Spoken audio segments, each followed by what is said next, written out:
Bismillahirrahmanirrahim. Assalamualaikum warahmatullahi wabarakatuh.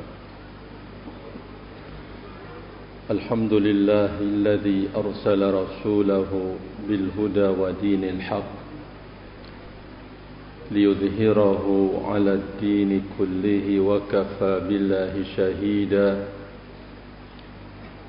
أشهد أن لا إله إلا الله وحده لا شريك له إقرارا به وتوحيدا وأشهد أن محمدا عبده ورسوله صلى الله عليه وعلى آله وسلم تسليما مزيدا أما بعد. إخوتي الكرام, InsyaAllah pada malam hari ini, setelah kita menyelesaikan banyak risalah, akan membaca sebuah risalah tafsir wasiat Luqman kepada putranya yang dibawakan oleh Al-Imam Rabi' rahmatullah alaih, dan beliau menyampaikannya ini dalam majlis tafsir. Al-Imam Rabi' rahmatullah alaih menyampaikannya dalam majalis tafsir. Kita baca, qala rahimahullah, bismillahirrahmanirrahim, qala Allah ta'ala, Allah tabaraka wa ta'ala berfirman dalam surat Luqman, a'udzu billahi minasyaitonir rajim, wa idh qala Luqmanu libnihi wa huwa ya'idhuhu ya bunayya la tusyrik billahi inna syirka la zulmun azim. Dalam surat Luqman ayat 13 sampai ayat 17 sampai ayat 18 atau 19. Barakallahu fikum. Qala, dan ingatlah, kata Allah Jalla wa Ala, tatkala Luqman berkata kepada putranya.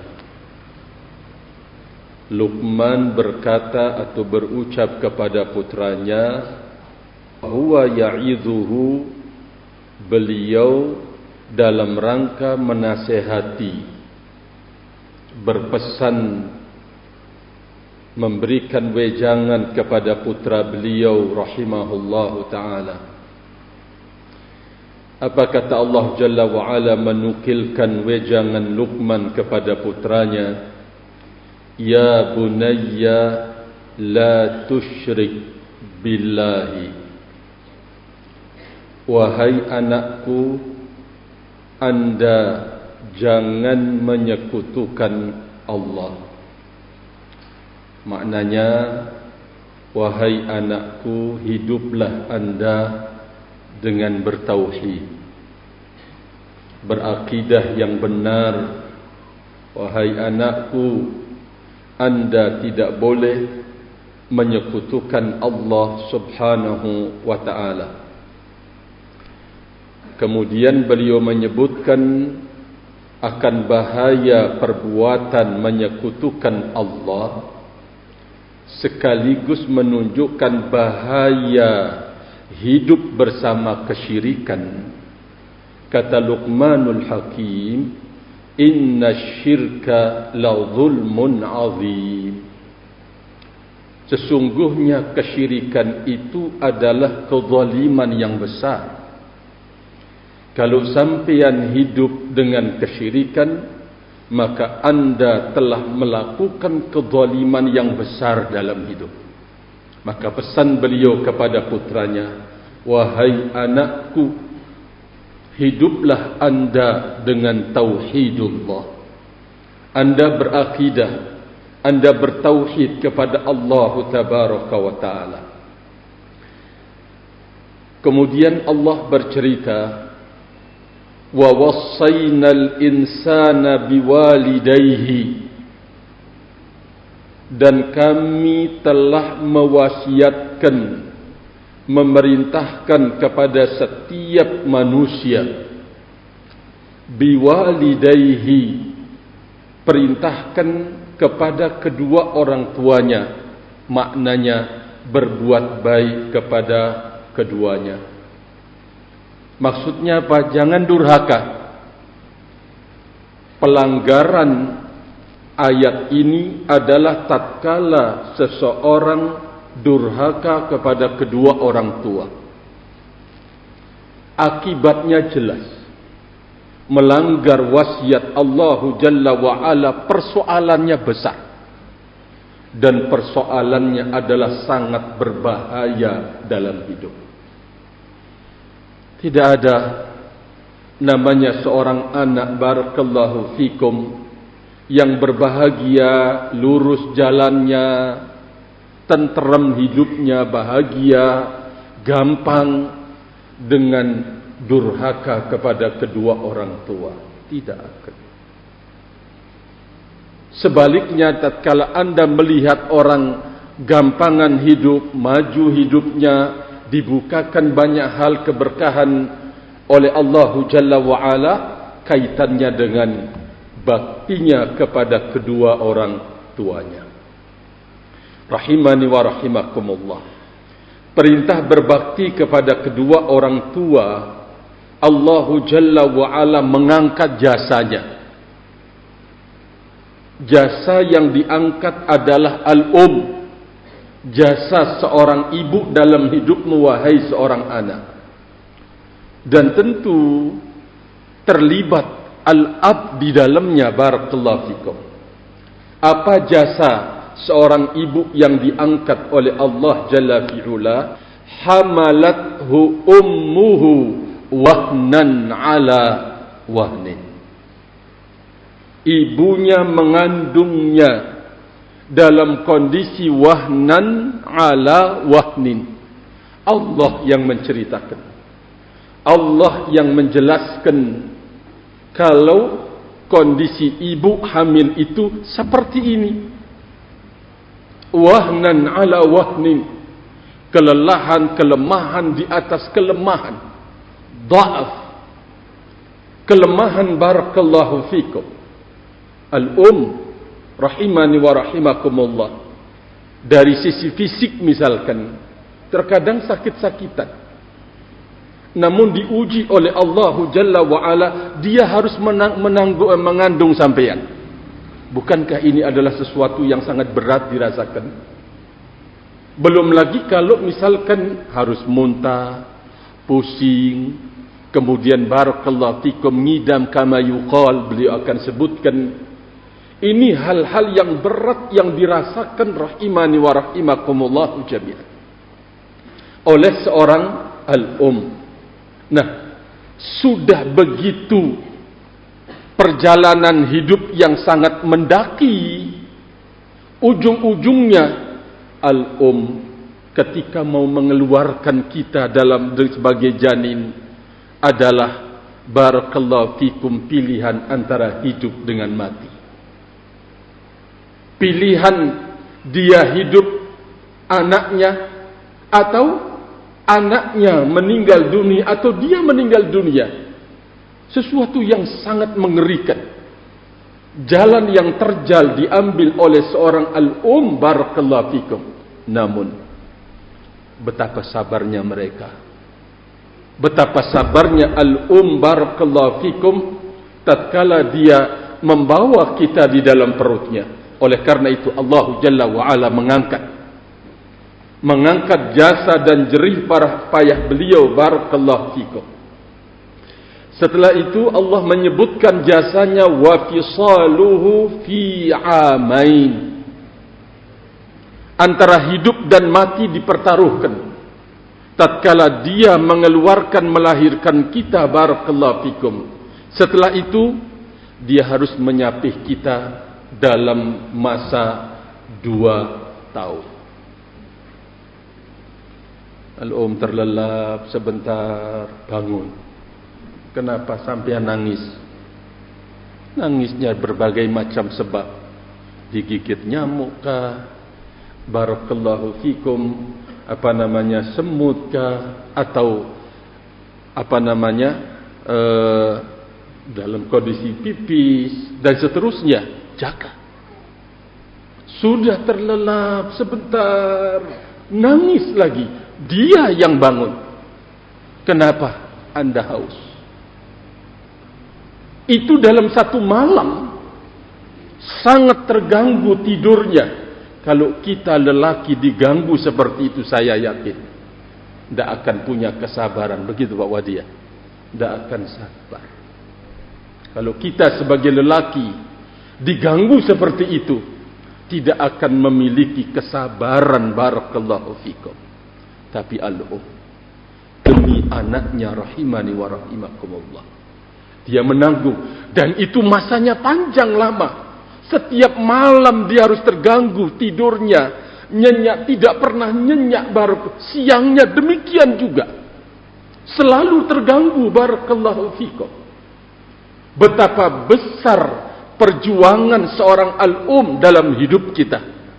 Makanya tatkala Rasul alaihi salatu wassalam ditanya, siapakah orang yang lebih patut untuk aku berbakti kepadanya? Ummuka, kata Nabi alaihi salatu wassalam, ibumu.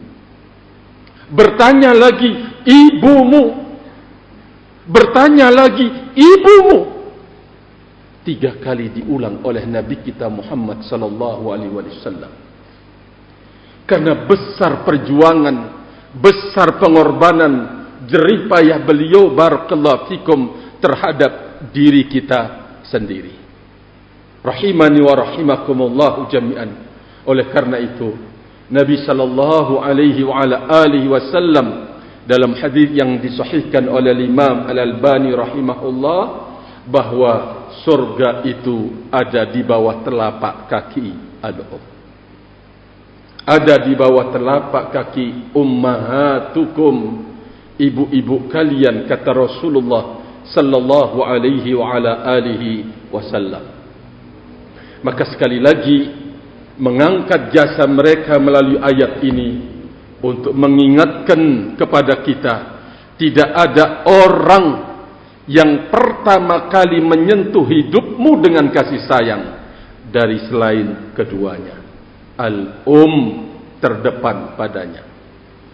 Tidak ada orang yang paling terdepan dalam berkorban dalam hidupnya buat dirimu selain keduanya. Barakallahu fikum. Titipan makna adalah, kalau suatu saat dan suatu ketika Anda menjadi tulang punggung dia, maksudnya Anda bisa memberikan makan, dia sudah tidak sanggup lagi, dia sudah tidak mampu lagi, Anda yang memberikannya, Anda yang menutupi kebutuhan-kebutuhannya, Anda yang melayaninya. Anda jangan sekali-kali menganggap bahwa tanganmu berada di atas tangan keduanya. Kenapa? Karena sebelum Anda melakukan itu semua, keduanya telah terdepan berbuat segala-galanya buat dirimu sendiri. Kalaupun Anda membayarnya, Anda tidak akan pernah sanggup dan mampu. Sampai Nabi alaihissalatu wassalam yaqul, la yajzil waladu walidan illa ayyajidahul mamlukan fayashtariyahu au yu'tiqahu. Seorang anak tidak akan pernah mampu membalas kebaikan yang telah diperbuat oleh bapaknya sampai dia menyaksikan sang bapak dalam kondisi diperbudak. Kapan kita akan menyaksikan al-ab diperbudak? Kecuali dia melihat al-ab dalam kondisi diperbudak, dia beli, setelah itu dia merdekakan. Kapan itu akan bisa terjadi?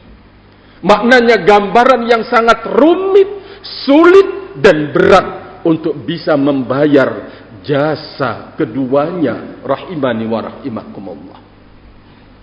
Tapi walaupun demikian pengorbanan keduanya terhadap diri kita sendiri, mereka tidak pernah menuntut sedikit pun. Mereka tidak pernah menuntut, barakallahu fikum. Yang dituntut adalah doa kebaikan buat keduanya. Cuma itu yang diminta.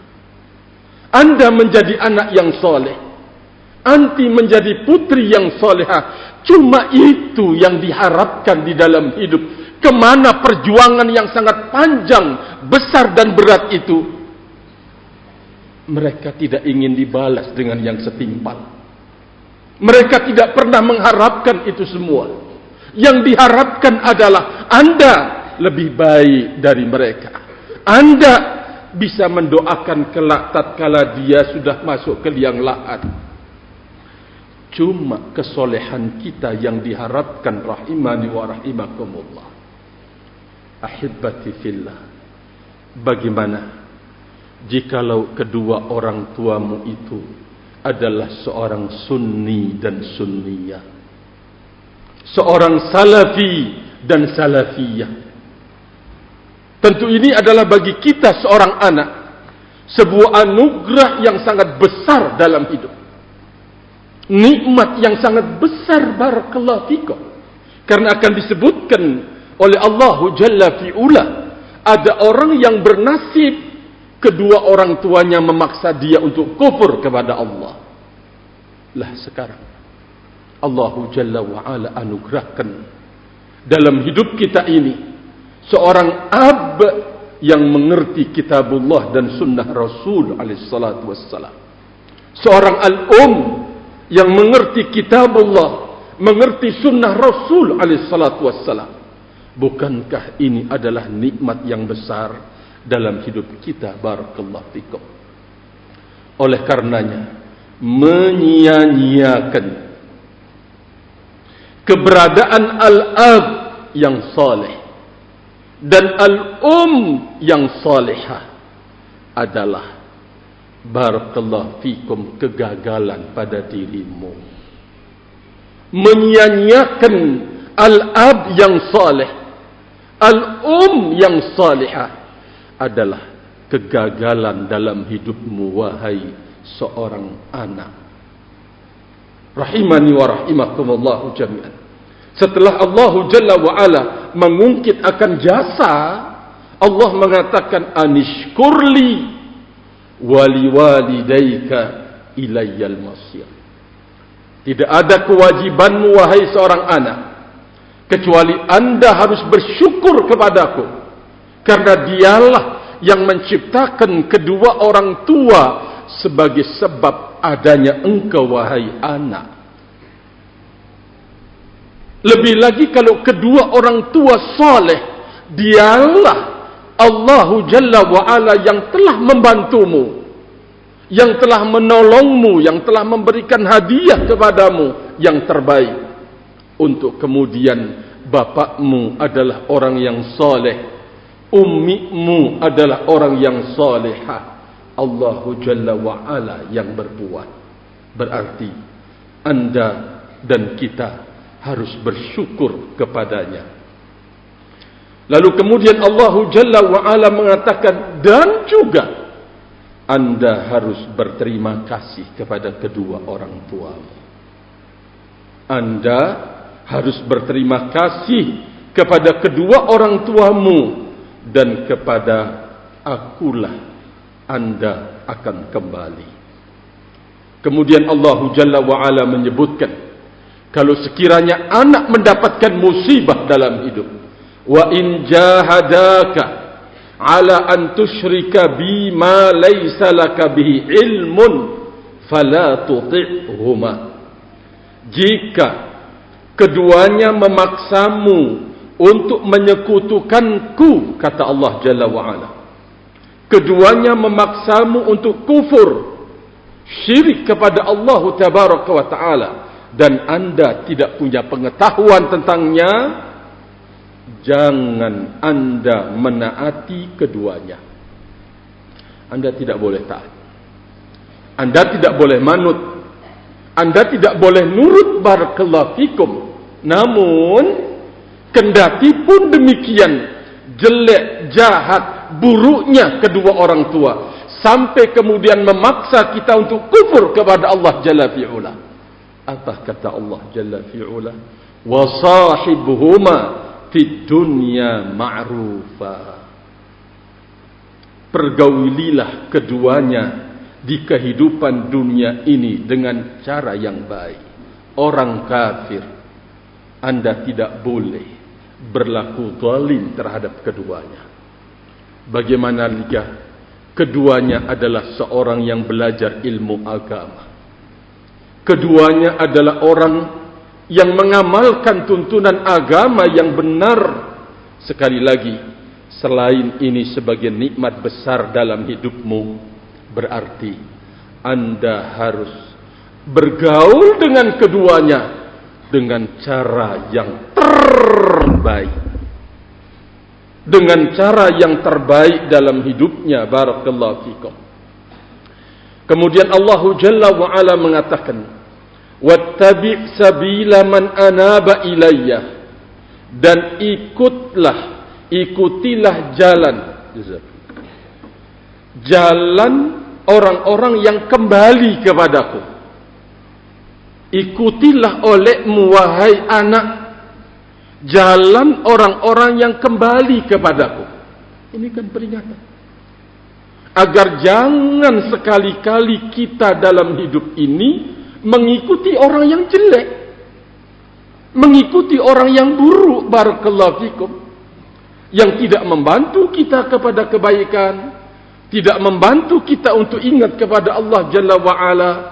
Maka Allah mengingatkan, ikutilah jalan orang yang kembali kepadaku.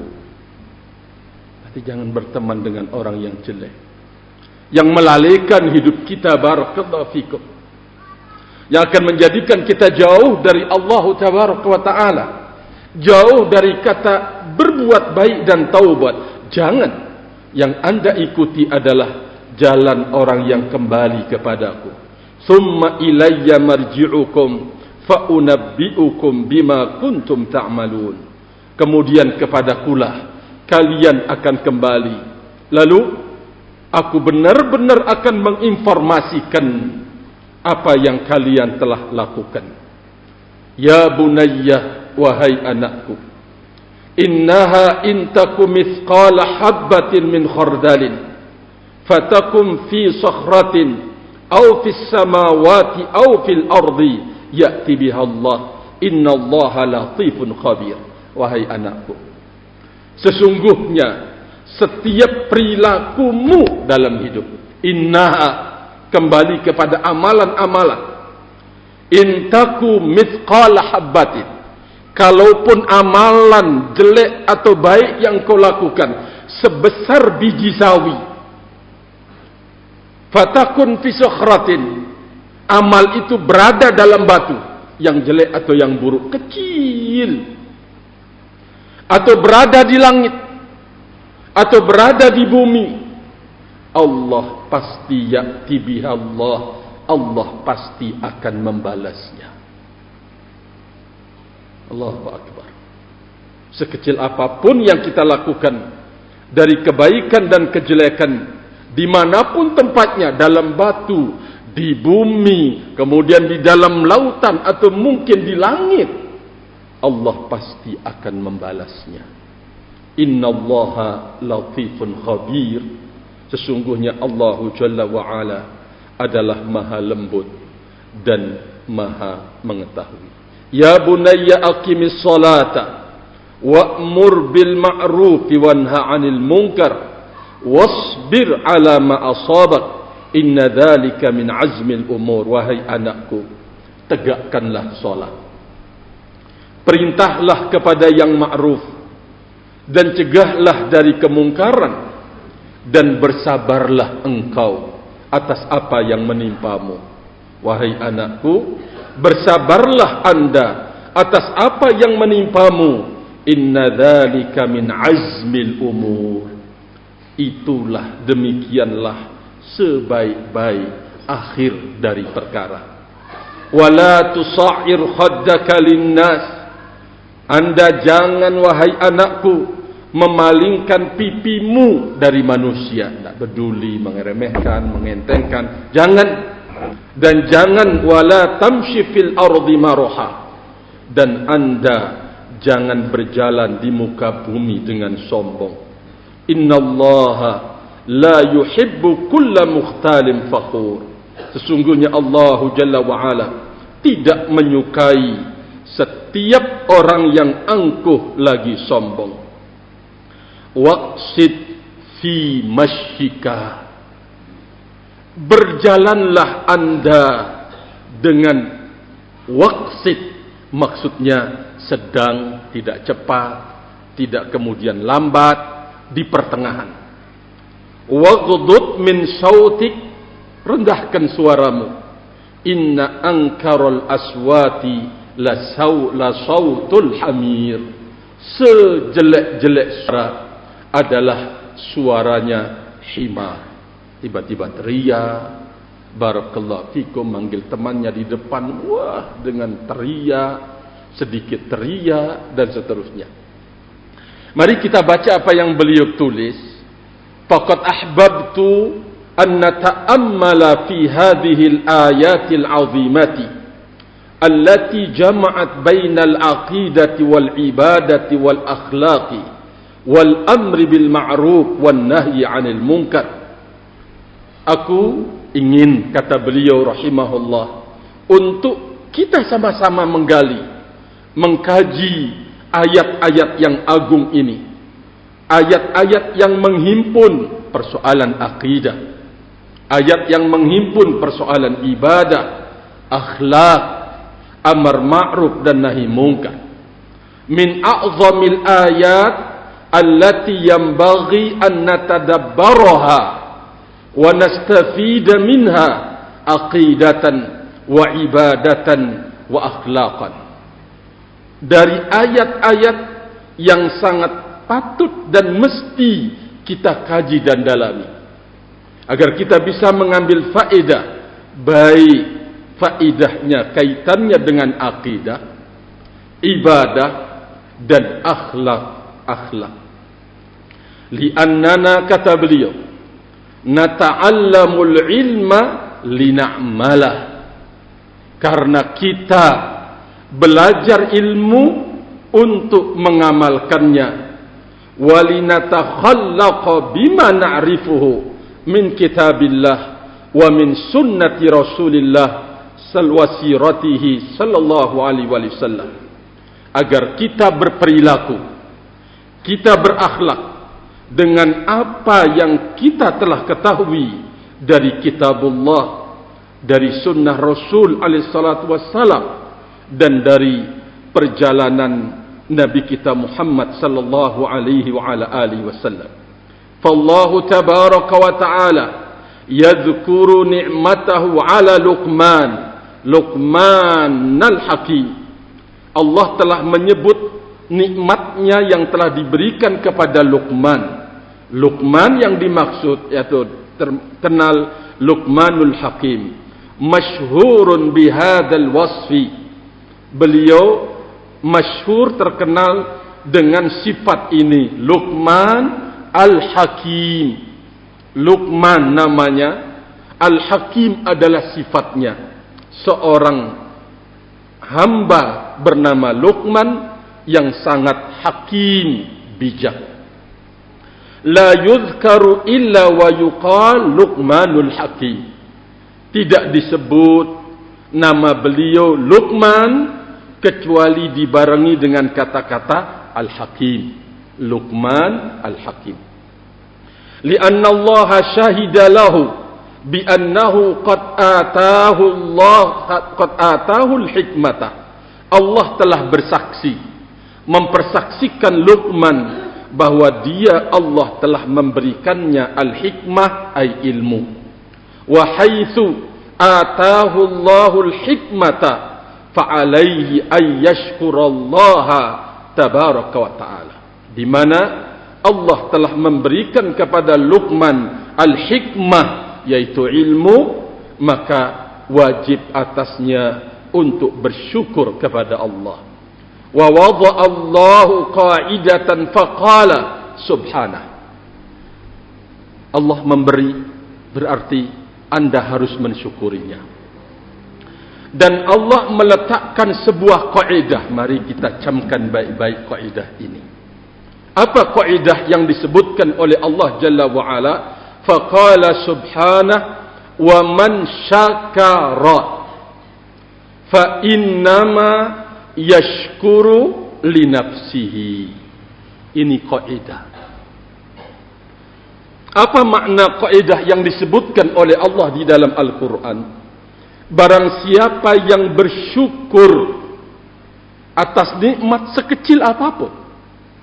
Ya tentu kan kalau kita mau mengkaji hidup, kita tidak pernah bisa hidup tanpa nikmat. Dimanapun, kapanpun, ya, kita mesti hidup dengan nikmat dari Allah Jalla wa'ala. Maksudnya dengan anugerah. Maka kita wajib bersyukur dimanapun kita berada. Nah, kalau seseorang sudah mewujudkan syakara, berarti ini kan kebaikan yang dia ungkapkan dalam hidupnya. Apa hasil dan nilai? Fa innama yashkuru li nafsihi. Sungguh dia telah berterima kasih buat dirinya. Sudah diberikan oleh Allah banyak hal dalam hidup. Dia syukuri. Ternyata sifat syukurnya atas nikmat itu untuk dia. Barakallahu fikum. Kata beliau menjelaskan, li'annal faidata ta'udu alaih. Karena faidah dari kesyukuran dia akan kembali kepada dirinya. Wallahu ghaniyyun hamid. Dia Allahu Jalla wa Ala, zat yang maha kaya dan maha terpuji. Maksudnya tidak butuh.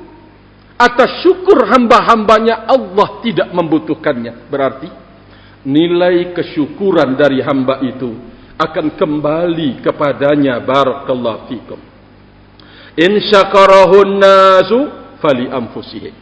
Kalau orang bersyukur, berarti syukur buat diri mereka sendiri. Wa in kafaru fa'alaihim.